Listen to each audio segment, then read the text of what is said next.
चलला जे पूजारी ज्ञान बहला जे पूजारी पूजा करबा जे प्रतिष्ठा करबा चलला देखि बड़ा सब पूजारी भीतर আছে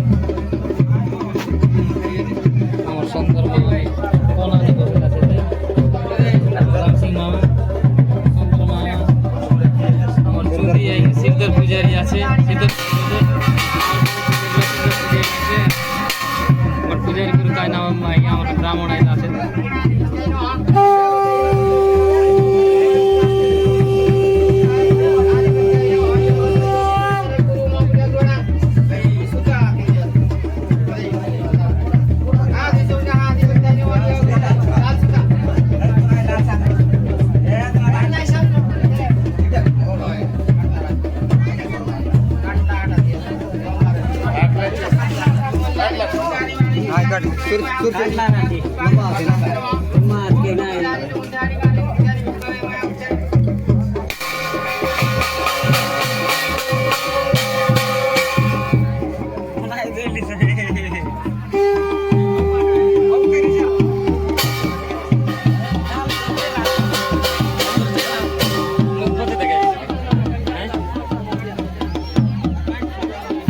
देखा माँ मैंने सब जाक गाँव सब माँ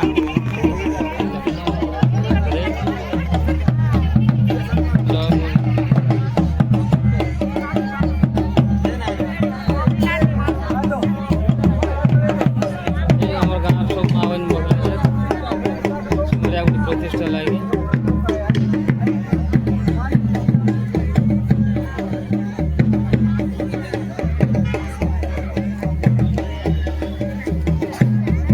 लाज नहीं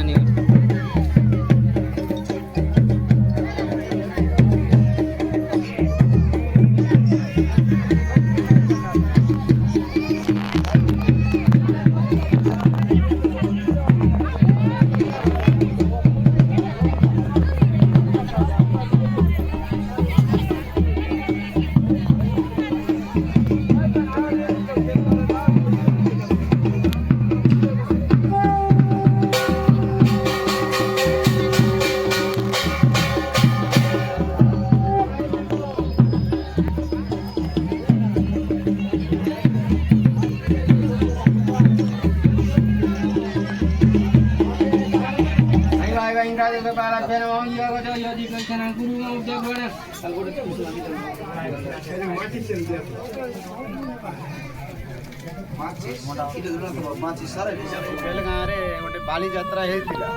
बाली जात्रा आमर बेलगाँव जोटा आमर पूर्वपुरुष दिन से पातर मंत्री से सारण दिला से दिन से आमर चौरियाटा चौरिया कंबाटा से डुली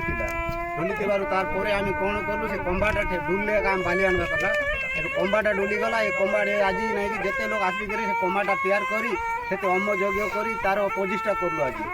तार आमर बाली जात्रा जावाक संभावना होती तार के दिन गलापर आमर धार्मिक कमा को टेकबा पड़सी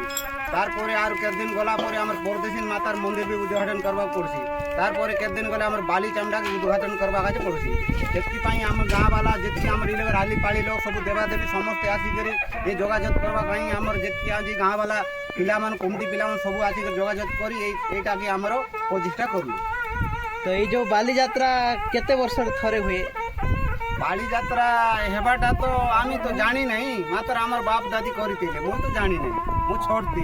मुझे समय मने जन्माई करी तुमताम हिंडते रही मन से समय बाली जात्रा इरला आमर दादी माँ मन कहते यार मु जानी नहीं तार नाई कि एबे आमी जाना शुणाने मात्र सबके जानबुची आमर बाप दादी मन जोटा कही रहे अमुक जगह अमुक हेब अमुक जगह अमुक हेब बोलिक सेटा कहले तार लगे आमर मने आत्मा ने आमी जानबुची। हाँ धन्यवाद। तो ये जो मंदिर प्रतिष्ठा होती माने बहुत दिन पर बेलगाँव गोटे भाईचारार माहौल देखा मिली बाली जात्रा आसबार तो ये जो माहौलटा आपन को केमती लगुच भाईचारार माहौल गोटे पाखे माने समस्ते रोचंती गोटे पाखे 24 घंटा पर्यंत थिला भले लगुच बहुत भल लगुच देखले भी केमती कौन ता विषय टिक ना बेस बहुत श्रद्धा लगुच बेसी उत्सव लगुच बेसी किसी आर प्रशंसा भी लगुच सी आम 50 वर्ष धरिकी जिनिसटा आम जिनिसटा चली गले यार देखी न पारतु बुझे आज तो आमर बाबा मन देखी बालीटा देखी बुझल ये भी तो हम देखी नी देखी न था ଆମର ଦିନେ ଏବେ ବନାଇବା ଏକା ବୁଝିଲ ପ୍ରତିଷ୍ଠା କରବାଟା ମେନ୍ ପୂଜାରୀ ରାମ ସିଂ ପୂଜାରୀ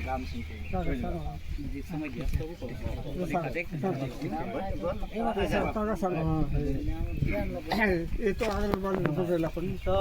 ବାଲିଯାତ୍ରାର ପ୍ରକୃତ ଇତିହାସ କ'ଣ ଟିକେ କହିବେ? ପ୍ରକୃତ ବୋଲେ ଆମ ପୂର୍ବପୁରୁଷ ଲୋକ କିଛି ଆଗରୁ ମାନେ ବେଲଗାଁ ଯେବେ ଉପଜାସ ହେଲା ସେ ଦିନଠୁ ଏଥର ଏ ବାଲିଯାତ୍ରା ସାଙ୍ଗରେ 10 ଥର ହେଲା 10 ଥର ହେଲା ବାଲିଯାତ୍ରା ତେବେ 10 ଥର ହେବା ଉପରେ ଗଲା ତ ଆଗଟାକୁ ଆମେ ଜାଣିଲୁ ଏବେ 2ଟା ବାଲିଯାତ୍ରା ଦେଖିଲୁ 58 ବର୍ଷ ପରେ ଏଇଟା ହେଉଛି ଆହୁରି ଗାଁରେ ଯେତିକି ଲୋକ ଅଛନ୍ତି ସମସ୍ତଙ୍କୁ ଧନ୍ୟବାଦ ସବୁ ଇଣ୍ଟରେଷ୍ଟରେ ସବୁ କିଛି ଚାନ୍ଦା ଦେଲେ ସବୁ ସହଯୋଗ କରୁଛନ୍ତି କାମ ବି କରୁଛନ୍ତି ସେଟା ପାଇଁ ବହୁତ ଖୁସି ଲାଗିକରି ଗାଁର ଲୋକଙ୍କୁ ବହୁତ ଧନ୍ୟବାଦ ଲାଷ୍ଟରେ ଆମେ ଆଜିକୁ 57-58 ବର୍ଷ ହେଲା 58 ବର୍ଷ ପରେ ପ୍ରକୃତରେ ଆମର ଦେଶୀ ହିସାବରେ ମାନେ ଆମର ଯେଉଁ ପରମ୍ପରା 50 ବର୍ଷରେ ଗୋଟେ ପାର୍ଟ କୁହନ୍ତି କିନ୍ତୁ 8 ବର୍ଷ ଆମେ ଆଗକୁ ବଢ଼େଇ ଗଲୁ ଆମର ସମନ୍ୱୟର ଅଭାବ ଆଉ ଆମର ଯେଉଁ ମାନେ କିଛି କୋଅପରେସନ୍ ହେଇପାରୁନଥିଲା ସେଇଟା ପାଇଁ ତାପରେ ସମସ୍ତଙ୍କର ମତ ଆଉ ସମସ୍ତଙ୍କର ଇଚ୍ଛା ସମସ୍ତେ ଗାଁବାସୀ ମିଶିକରି ଯେଉଁ କାର୍ଯ୍ୟକ୍ରମଟା ହାତକୁ ନେଇଛନ୍ତି ସେଇଟା ପାଇଁ ଗ୍ରାମବାସୀ ଏବଂ ମୁଖ୍ୟ କର୍ମକର୍ତ୍ତା ସେମାନଙ୍କୁ ଆମେ ତ ତାଙ୍କ ପାଖରେ ଗୁଣ୍ଡୁଚି ମୂଷା ସଦୃଶ୍ୟ ତାଙ୍କର ସାହାଯ୍ୟ ସହଯୋଗ ତାଙ୍କର ସେମାନେ ଆକ୍ଚୁଆଲି ଏଠି ଗୋଟେ ଯୋଦ୍ଧା କହିଲେ ଅତ୍ୟୁକ୍ତି ହେବ ନାହିଁ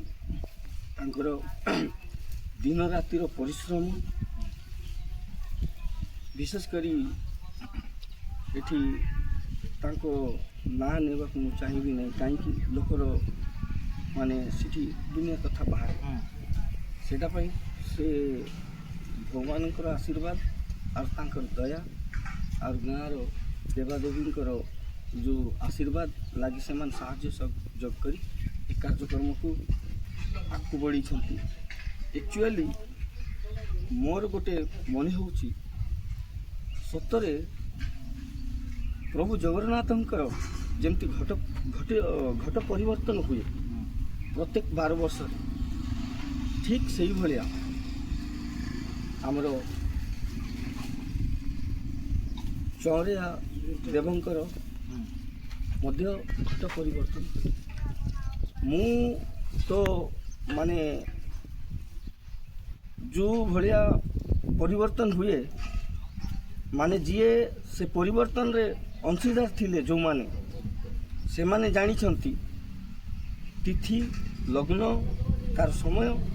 ଠିକ୍ ସେଇ ହିସାବରେ ତାର ଘଟ ପରିବର୍ତ୍ତନ ହୁଏ 50 ବର୍ଷରେ ଥରେ ଚଉଁରାଙ୍କର ଘଟ ପରିବର୍ତ୍ତନ ହୁଏ ଆମର 50 ବର୍ଷରେ ଥରେ ଆମର ଧାର୍ମୀ ଦେବୀଙ୍କର ଘଟ ପରିବର୍ତ୍ତନ ହୁଏ ଏ ଘଟ ପରିବର୍ତ୍ତନ ଗୋଟେ ଅଦୃଶ୍ୟ ମାନେ ଦେହକୁ ଶିହରଣ କଲା ଭଳିଆ ଜିନିଷ କାହିଁକି ମୁଁ ନିଜେ ମଧ୍ୟ ଛୋଟ ହେଲେ ମଧ୍ୟ ତାଙ୍କ ସାଙ୍ଗରେ ତାଙ୍କ ସହଯୋଗରେ ମୁଁ ରାତି 2ଟାରୁ ସକାଳେ 6ଟା ପର୍ଯ୍ୟନ୍ତ ଗୁପ୍ତ ନୀତି ହୁଏ ସେ ଗୁପ୍ତ ନୀତିରେ ଆମେ ଗାଁର ଯେଉଁମାନେ ସେ ଗୁପ୍ତ ନୀତିରେ ବୟୋଜ୍ୟେଷ୍ଠ ବ୍ୟକ୍ତିମାନେ ଯେଉଁମାନେ ସାହାଯ୍ୟ ସହଯୋଗ କରିଛନ୍ତି ବର୍ତ୍ତମାନ ଏଠି ବି ଆମର ସାଙ୍ଗରେ ଅଛନ୍ତି ମୁଁ ତ ନାଁ ନେବାକୁ ଚାହିଁବି ନାହିଁ ସେଟା ଗୁପ୍ତ ହିସାବରେ ରଖାଯାଏ ସେମାନେ ଅଛନ୍ତି ଆମ ସାଙ୍ଗରେ ଆଉ ଯେଉଁ ହିସାବରେ ସେ ଘଟ ପରିବର୍ତ୍ତନ ହୁଏ ତାଙ୍କର ବିନା ଆଶୀର୍ବାଦରେ ପତ୍ର ମଧ୍ୟ ହଲେ ନାହିଁ